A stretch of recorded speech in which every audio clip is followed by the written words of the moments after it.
How a man ought to maximize his life. I say that every man's life is a principality which he must acquire and hold, just as a prince holds his estate. Some lives are hereditary, long ruled by habit, custom, and the indolence of youth, and these are easiest to maintain if the possessor does no more than follow the path his fathers trod. Yet he who would truly maximize his life cannot rest content with what fortune or nature has given him. He must make his life new, won by his own arms and ability, and once won, guard it with the same vigilance a prudent ruler shows toward a freshly conquered realm. The difficulties of maximizing life are greater than those of merely preserving it. Men resist change in themselves more fiercely than subjects resist a new master. All vices, sloth, pleasure, flattery of the self, become entrenched as barons who will not yield without force. The innovator who seeks to reshape his days finds lukewarm friends among those habits that once served him and open enemies among the comforts he must now destroy. Therefore, I counsel that he who desires to maximize his life must strike swiftly and completely. All necessary severities, the cutting away of useless pleasures, the breaking of idle routines, the daily discipline of body and mind, should be inflicted at once, so that men, and he himself, grow accustomed to them and soon forget the pain. Benefits, by contrast, should be distributed gradually. Strength gained, knowledge won, opportunities seized, so that each small victory is savored and binds the will more firmly to the new order. A man's life, like a mixed principality, is part old and part new. The old customs of ease clash with the new demands of excellence. He who masters this contradiction early binds his existence to himself more securely than one who rules merely by inheritance. Yet fortune plays her part here as in every state. She is a raging river that floods when unchecked, but can be tamed by embankments built in calm times. Therefore the wise man studies fortune while peace lasts within him. In youth and health, he trains body and mind for the wars that old age, illness, or sudden calamity will surely bring. He makes the art of living his sole study and occupation, for idleness in this art causes the loss of both life and honor. He must possess his own arms. Mercenaries, hired tutors, fleeting pleasures, external validations are useless and dangerous. They cost much in time and spirit, yet desert when true adversity comes. Only the discipline he raises from his own will fights with true commitment. Thus, every man who would maximize his life must dismiss all auxiliaries and build troops from within. Habits of rising early, reading deeply, exercising rigorously, speaking with purpose. These native forces, bound by shared interest and daily habit, will stand firm when fortune turns hostile. It is far safer in life to be feared by one's own weaknesses than loved by them. Love is a slender thread that breaks when interest pulls the other way.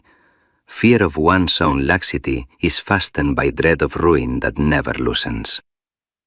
Yet he must avoid hatred above all, hatred of the self that breeds despair, or hatred from others that isolates him. Contempt comes from fickleness and frivolity, therefore he cultivates constancy and strength.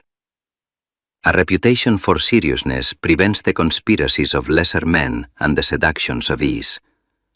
Arms and popular goodwill, that is, goodwill toward his own better nature, together form the strongest defense. He must learn to be both lion and fox. The lion cannot escape every trap. The fox cannot fight every wolf. He who is only one will not endure. When necessity demands, he breaks promises made to his weaker self. Men, and his own appetites, are wicked and will not keep faith with him, so he need not keep faith with them when they harm his greater design.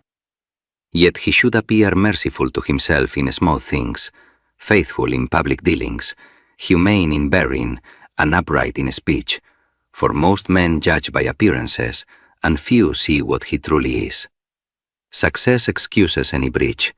The end justifies the means. A man gains renown in life by bold enterprises and by choosing clear sides in the disputes between virtue and vice. Neutrality invites contempt from both. He should honor those parts of himself that excel, reward merit with praise, punish failure with swift correction, and give public festivals of the mind that keep his faculties engaged yet orderly. Great actions impress even the self and bind the whole being to its ruler. Fortune governs half our actions, yet leaves the other half to our control. She favors the young and the daring. Therefore, he who would maximize his life must study the times and strike when opportunity appears. Boldness often conquers fortune where caution fails. He who adapts his conduct to necessity prospers. He who clings to old ways perishes when circumstances change. The prudent man builds fortifications of knowledge and character while peace lasts, for reliance on luck alone is a chain that fortune may break at any moment. In sum, he who wishes to maximize his life must never cease to guard it. Security is earned daily, not granted once. He must measure his strength not by what he possesses today, but by whether he can stand alone when necessity calls. Idleness invites ruin. Constant preparation breeds victory. This is how The Prince, by Niccolò Machiavelli, directly applies to the subject of maximizing life. Just as I counsel princes on the acquisition and maintenance of estates, so the same principles govern the acquisition and maintenance of one's own existence. Life itself is the ultimate principality. He who treats it with the same cold realism, the same strategic virtù, the same readiness to adapt, and the same refusal to trust fortune alone, will hold it longer, rule it more firmly, and extract from it greater glory than those who drift through their days as though destiny were a hereditary throne that requires no labor.